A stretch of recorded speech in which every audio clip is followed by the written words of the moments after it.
आधुनिक भारत का टॉपिक है आज हमारा डलहौजी। डलहौजी देखेंगे, पढ़ेंगे और जानेंगे यहाँ से कौन सा प्रश्न आता है। इसका जो कार्यकाल है आपको 1848 से 1856। 1848 से 1856 में ये अपने समय में ऐसे ऐसे बदलाव किए जो जिसके लिए भारत ऋणी एक तरह से कह सकते हैं। हालांकि ये किया था अंग्रेज के फायदा के लिए, ठीक है।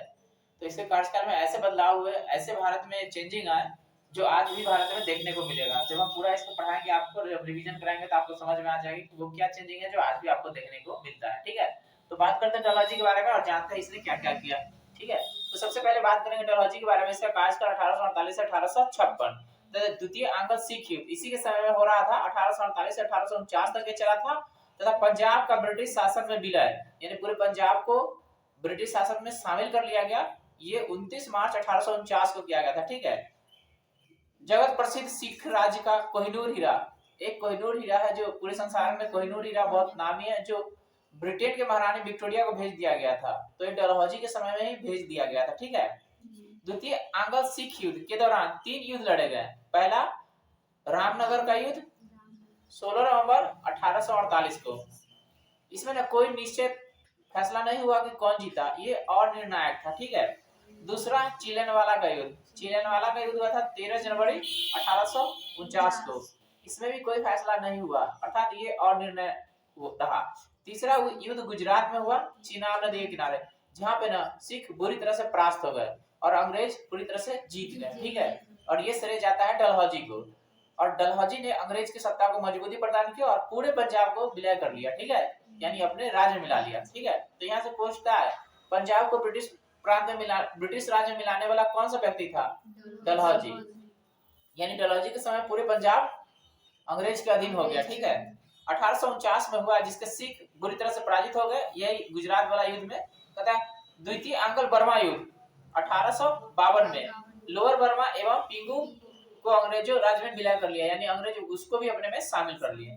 डलहौजी ने सिक्किम पर 2 डॉक्टरों के साथ दुर्व्यवहार का आरोप लगाकर 1850 में उस पर अधिकार कर लिया। वही सिक्किम जो भारत का एक अभिन्न राज्य है, जिसमें ना डलहौजी क्या किया, एक डॉक्टर पर दुर्व्यवहार का आरोप लगाकर उसको अपने राज्य में मिला लिया। उसके बाद बात करते हैं इनाम कमीशन के बारे में, जो 1852 में आया था। इनाम कमीशन कहीं आया 1852। तो पूछेगा इनाम कमीशन किसके समय में आया था? ठीक है, 1852 में इनाम कमीशन की स्थापना किया गया। इसका उद्देश्य भूमि रहित राजगीरों को ना पता करके उनसे छीनना था, यानी कि यहाँ पे जो ऐसे राजा जिसके पास भूमि है और उसका कोई वंश चलाने वाला नहीं है, तो उस सबका ना भूमि को ले लेगा, ठीक है, अपने अंदर ले लेगा।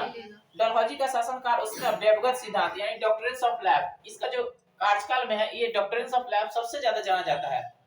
डॉक्ट्रिन्स ऑफ लैब सब पूछेगा कि डॉक्ट्रिन्स ऑफ लैब के उदाहरण कौन है? डलहौजी। भारत में डॉक्ट्रिन्स ऑफ लैब लेके कौन आया? डलहौजी। तो इसको क्या कहते हैं? व्यवगत सिद्धांत। क्या कहते हैं? तो पूछेगा व्यवगत सिद्धांत का संबंध किससे है? डलहौजी से। तो याद रखिएगा व्यवगत सिद्धांत यानी डॉक्ट्रिन्स ऑफ लैब्स के कारण अधिक याद किए जाते हैं। इस नीति के तहत अंग्रेज साम्राज्य न विलय किए गए राज्य थे, मतलब सब राज्य को ना अपने में विलय कर लिया यानी मिला लिया, ठीक है। इसको कहते हैं राज हड़प नीति। क्या कहते हैं? तो देखिए किसको मिलाया, सबसे पहले सतारा को, किसको?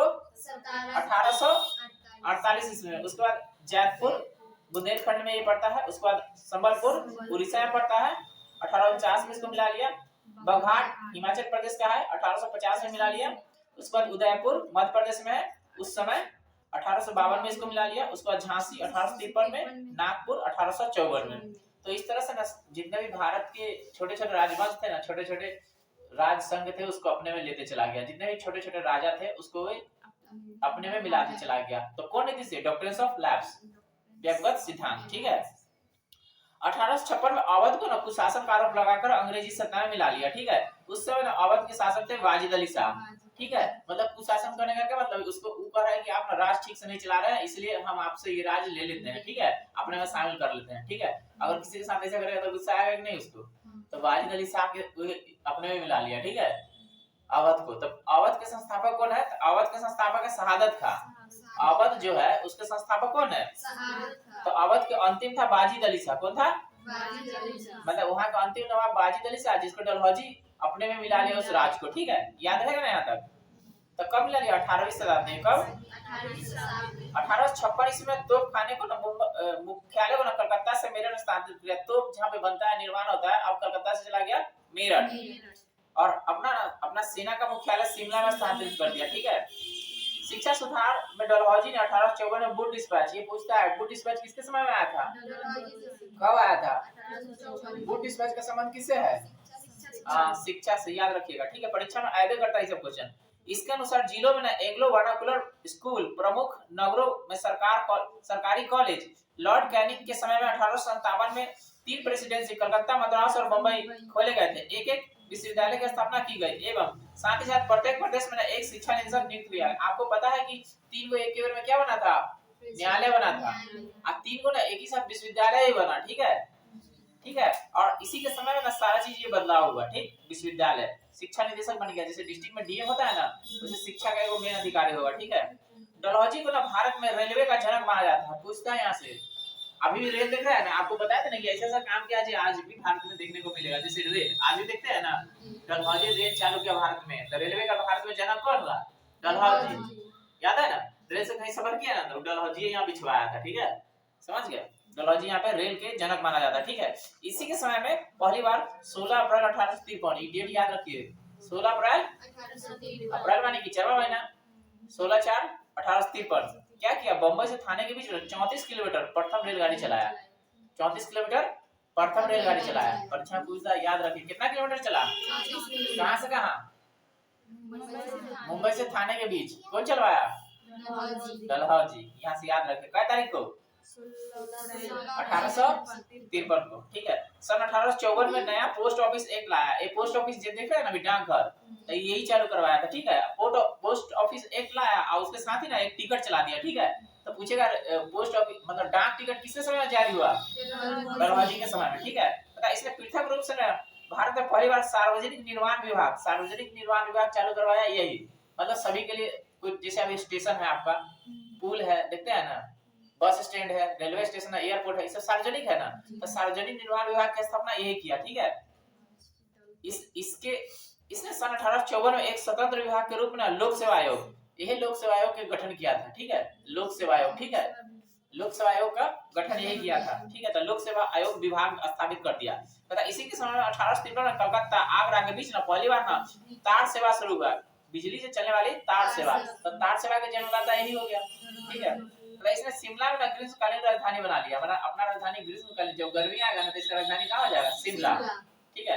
1853 में चार्टर एक्ट के द्वारा कंपनी के संचालक मंडल में से कंपनी के प्रशासनिक अधिकारियों की नियुक्ति की अधिकार वापस ले लिया और 1853 में अधिकारियों की नियुक्ति के लिए प्रतियोगिता परीक्षा व्यवस्था किया, जिसके लिए उम्र सीमा 18 से 23 वर्ष रखा गया। यानी कि अब कंपनी में कोई आदमी जाएगा तो प्रतियोगिता परीक्षा पास करके जाएगा। ठीक है, प्रतियोगिता परीक्षा पास करेगा वो कंपनी का अधिकारी बन सकता है। ठीक है, यानी कि सिविल सेवा चालू किया, अब परीक्षा लेगा, परीक्षा में जो पास करेगा अब अधिकारी बनेगा। ठीक है। तब बात करते सत्येंद्र नाथ टैगोर के बारे में। इस सबसे पहले 1853 में लंदन में ना सिविल सेवा परीक्षा पास किए थे। ठीक है, लंदन में परीक्षा हुआ था सिविल सेवा और पास किए थे। ठीक है, समझ रही है? तब भारत में कौन सा ऐसा व्यक्ति थे प्रथम सिविल सेवा पास किए थे? भैया 1863 में। ठीक है, कहाँ हुआ था परीक्षा? लंदन में। लेकिन 1922 में ना ये सिविल सेवा परीक्षा में ना भारत में भी होने लगा। पहली बार हुआ था भारत में और लंदन में, दोनों जगह। ठीक है, तो कब? 1922 में। तो 1922 में इलाहाबाद, जो वर्तमान में क्या है? प्रयागराज, एवं लंदन, दोनों स्थानों पर ना साथ साथ सिविल सेवा परीक्षा का आयोजन किया गया। यानी लंदन में भी हुआ और भारत में भी हुआ सिविल सेवा की परीक्षा। तो कौन साल में? 1922 में। केकरा शहर में? नहीं, 1922 में तो डलहौजी नहीं ना रहेगा। अब भी डलहौजी चालू किया, वही वाला आगे 1922 से आगे तो पढ़ेंगे। ठीक है, कहता है डलहौजी ने नरबली प्रथा पर रोक लगाने का प्रयास किया। नरबली समझ रहे हैं कि इंसान को हत्या कर देता है, तो उसको रोकने का नहीं भरपूर प्रयास किया। ठीक है, तो इससे मेन चीज आता है डॉक्ट्रिन ऑफ लैब के तहत ना पहले किसको शामिल कर लिया। ठीक है, पहले किसको शामिल कर लिया था? आप ऊपर पढ़े ना, डॉक्ट्रिन ऑफ लैब में सबसे पहले किसको मिला लिया था? सतारा को, यानी राजहरप नीति। ठीक है, राजहरप नीति के तहत सतारा को सबसे पहले अपने अंदर ले लिया था। तो यहाँ से कुछ महत्वपूर्ण प्रश्न है जो आपको एग्जाम में देखने को मिलेगा।